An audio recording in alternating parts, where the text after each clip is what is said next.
Hello friends, मेरा नाम प्रभात मौर्य है और आप देख रहे हैं अपना क्विक जज स्टडी चैनल।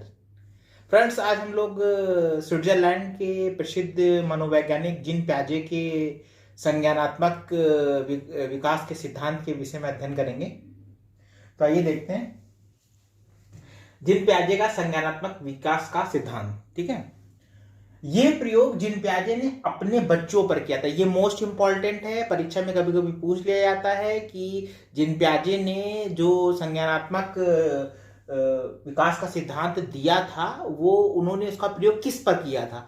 तो ये प्रयोग जीन प्याजे ने अपने बच्चों पर किया। उन्होंने अपने खुद के बच्चों पर ये प्रयोग किए थे।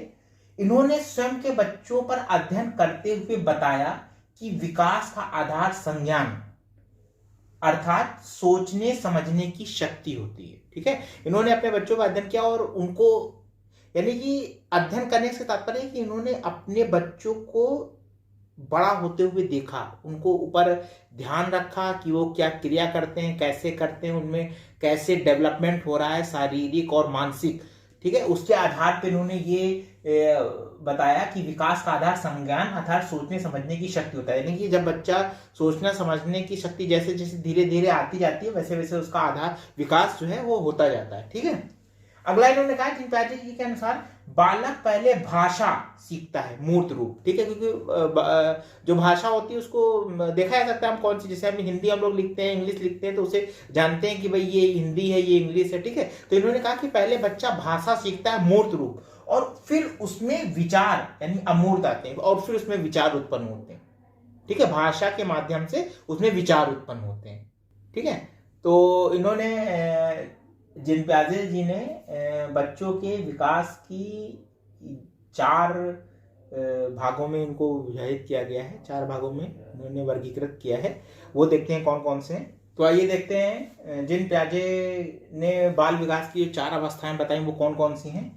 देखिए, जो जीन प्याजे जी ने पहली अवस्था बताई वो है इंद्रिय जनित गामक अवस्था। ठीक है, इंद्रिय जनित गामक अवस्था है। इसको दूसरे नाम से भी जानना है संवेदी पेशी अवस्था, और एक और नाम है इसका संवेदी प्रेरक अवस्था। ठीक है, इन अवस्थाओं को जरूर याद कर लिए क्योंकि एग्जाम में क्या है कि इनको इन्हीं नाम बदल बदल कर भी दे देते हैं। ठीक है, तो ये पहली है इंद्रिय जनित गामक अवस्था, दूसरी है संवेदी पेशी अवस्था और तीसरी है संवेदी प्रेरक अवस्था। ये पहली अवस्था के ही नाम है। ठीक है, मैं बार बार कह रहा हूँ ये पहली अवस्था के ही नाम है। ठीक है, इसकी जो उम्र सीमा इन्होंने बताई वो जन्म से 2 वर्ष तक की बताई है, जन्म से 2 वर्ष तक की। ठीक है, इसमें देखिए लिखा है विशेषताएं क्या है, बालक की समस्त क्रियाएं संवेदी अंगों तथा ज्ञानेंद्रियों द्वारा संचालित होती हैं। ठीक है, जन्म से लेकर 2 वर्ष तक के जो बालक होता है उसमें क्या होता है कि जो समस्त क्रियाएं वो संवेदी अंगों द्वारा और ज्ञानेंद्रियों द्वारा संचालित होती हैं। ठीक, बच्चों में वस्तु स्थायित्व का गुण आ जाता है। ठीक, इसको बिल्कुल आप वस्तु स्थायित्व का गुण आ जाता है, इसको मार्क कर लीजिए, ये मोस्ट इंपॉर्टेंट है, बार बार परीक्षा में पूछा गया है। ठीक है, ये वस्तु स्थायित्व की जो स्थिति है वो बच्चे की उम्र के 8वें माह, जब 8वें माह में प्रवेश करता है बच्चा जन्म के बाद में, तो उसमें ये वस्तु स्थायित्व का गुण आया था। वस्तु स्थायित्व के गुण से तात्पर्य है, मैं बताता हूं आपको, कि जैसे बच्चे को कोई भी चीज दिखाई जाती है, कोई खिलौना उसको दिखाया जाता है और उसके बाद उसको किसी चीज के पीछे छुपा दिया जाता है। ठीक, तो जिनमें ये अवस्था वस्तु स्थायित्व का गुण आ जाता है वो बच्चे उस वस्तु को हटा के चादर के नीचे या रुमाल के नीचे उसे छुपाया गया छोटी चीज के नीचे, तो वो उसको हटाकर उस खिलौने को ढूंढ लेता है, उसमें वस्तु स्थायित्व का गुण विकसित होना शुरू हो जाता है। और जो बच्चे जैसे ही छुपाया जाता है वो उसको भूल जाते हैं, उसको ढूंढने की कोशिश नहीं करते, उनमें वस्तु स्थायित्व का गुण उत्पन्न नहीं होता। ठीक है, ये समझ आया। ठीक है, वस्तु स्थायित्व का गुण।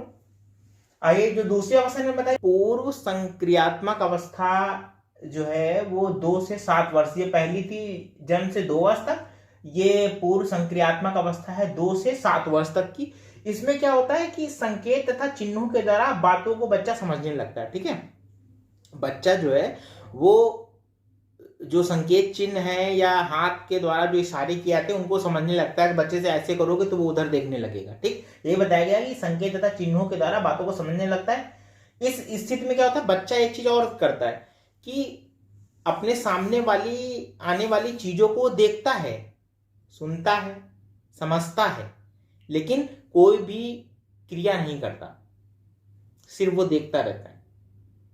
ठीक है, तो ये दो अवस्थाएं, दो जो बची हुई अवस्थाएं वो भी देख लेते हैं कौन कौन सी हैं। तीसरी देखिए, ठोस संक्रियात्मक अवस्था। ठीक है, ठोस संक्रियात्मक अवस्था, और इसे मूर्त संक्रियात्मक अवस्था भी कहते हैं। दो नाम है, ठोस संक्रियात्मक अवस्था और मूर्त संक्रियात्मक अवस्था। ये जो अवस्था होती है वो 7 से 11 वर्ष की होती है। ठीक है, 7 से 11 वर्ष के बीच होती है। इसमें विशेषताएं क्या होती है? प्रत्यक्ष वस्तुओं या घटनाओं के बारे में सोचना। ठीक है, बच्चा जो होता है वो प्रत्यक्ष वस्तुओं और घटनाओं के बारे में सोचना शुरू कर देता है। ठीक है, एवं वस्तुओं को पहचान कर उनका वर्गीकरण करना। ठीक है, और वस्तुओं को पहचान कर उनका वर्गीकरण करना शुरू कर देता है। ठीक, उनको अलग अलग उनके समूह में विभाजित करना शुरू कर देता है, ये उसको आ जाता है। ठीक है, बच्चा अहम केंद्रित होता है। यानी अहम केंद्रित का मतलब, अहम केंद्रित का मतलब है कि बच्चा ये सोचता है कि वो जो कर रहा है वो बिल्कुल सही कर रहा है। ठीक है, जो वो कर रहा है वो बिल्कुल सही कर रहा है, बच्चा हमेशा यही सोचता है, अहम केंद्रित होता है।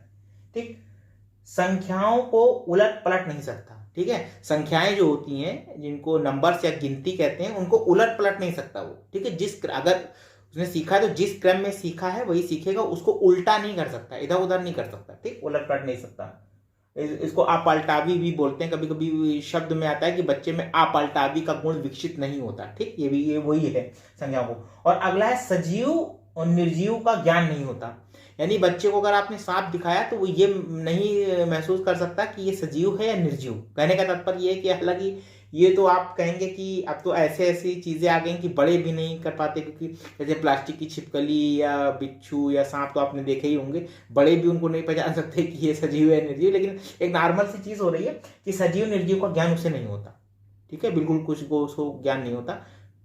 ठीक, ये आपका है ठोस संक्रियात्मक अवस्था या मूर्त संक्रियात्मक अवस्था में, इसको जरूर याद कर लीजिए। मैं बार बार इसलिए कह रहा हूं कि ये अवस्थाओं के नाम जो हैं ये अलग अलग आ जाते हैं। किसी में ठोस संक्रियात्मक अवस्था से आएगा तो किसी में मूर्त संक्रियात्मक अवस्था से आ सकता है। ठीक है, इसलिए मैं कह रहा हूं। और ये इनकी विशेषताएं होती है बच्चों की, जो 7 से 11 वर्ष के होते हैं, उनकी ये विशेषताएं हैं। प्रत्यक्ष वस्तुओं या घटनाओं के बारे में सोचना और वस्तुओं को पहचान कर उनका वर्गीकरण करना। दूसरा, बच्चे अहम केंद्रित होते हैं। ठीक है, सोचते हैं जो मैं कर रहा हूं वही सही है। तीसरा, संख्याओं को उलट पलट नहीं सकते, अपलटावी होते हैं, उलट पलट नहीं सकते। और सजीव और निर्जीव में भेद नहीं कर पाते। ठीक है, जो इनकी चौथी अवस्था इन्होंने बताई बच्चों की, वो अमूर्त संक्रियात्मक अवस्था बताई, या इसे औपचारिक संक्रियात्मक अवस्था भी कहते हैं। ठीक है, कौन सी? अमूर्त संक्रियात्मक अवस्था या औपचारिक संक्रियात्मक अवस्था भी कहते हैं। ये 11 से 15 वर्ष के बीच होती है, या फिर कहीं कहीं 11 से ऊपर लिखा होता है, 11 वर्ष से ऊपर या 11 से 15 वर्ष की होती है। ठीक, इसमें देखिए क्या होता है, अप्रत्यक्ष वस्तुओं एवं घटनाओं के बारे में तर्क चिंतन करना शुरू कर देता बच्चा। ठीक है, ठीक, अप्रत्यक्ष वस्तुओं और घटनाओं के बारे में, जो उसके सामने वस्तु नहीं है या जो घटनाएं उसके सामने नहीं हुई हैं, उनके बारे में वो सोचना शुरू कर देता है, और तर्क चिंतन के द्वारा खुद को ही वो सही सिद्ध करने की कोशिश करता है। सिंपल सी चीज है, अहम तो जाता नहीं। आगे समूह से जुड़ना। इसमें क्या होता है, बच्चा अपने परिवार से निकल के अपने दोस्तों के साथ रहना ज्यादा पसंद करता है। ठीक है, समूह में जुड़ना शुरू कर देता है, दोस्तों के साथ ग्रुप में रहना उसे अच्छा लगता है। और आदर्श चिंतन का विकास होता है, उसमें आदर्श चिंतन का विकास होने लगता है। तो ये जो स्विट्जरलैंड के प्रसिद्ध मनोवैज्ञानिक जीन पियाजे थे, उनका संज्ञानात्मक विकास का सिद्धांत था। ठीक है, जो उनके बच्चों पर आधारित था। उन्होंने अपने बच्चों पर इस सिद्धांत का प्रयोग तो नहीं कह सकते, लेकिन इस सिद्धांत का विकास और आधार उनके बच्चे थे। उन्होंने अपने बच्चों पर ही अपना पूरा फोकस किया, और उनसे जो चीज़ उन्होंने नॉलेज गेन की या फिर जो उनका निष्कर्ष निकला उसको उन्होंने इसमें समाहित कर दिया। ठीक है, तो ये सिद्धांत था जीन पियाजे जी का, ये यहीं पे समाप्त होता है। और ये वीडियो कैसा लगा आपको ये ज़रूर बताइएगा। और अगर आपने चैनल सब्सक्राइब नहीं किया है तो चैनल सब्सक्राइब कर लीजिए, बेल आइकन को दबा दीजिए, क्योंकि हमारे आने वाले नए वीडियो का नोटिफिकेशन आप तक जल्दी पहुँचे। मिलते हैं एक नए वीडियो के साथ, एक नए टॉपिक पर। धन्यवाद।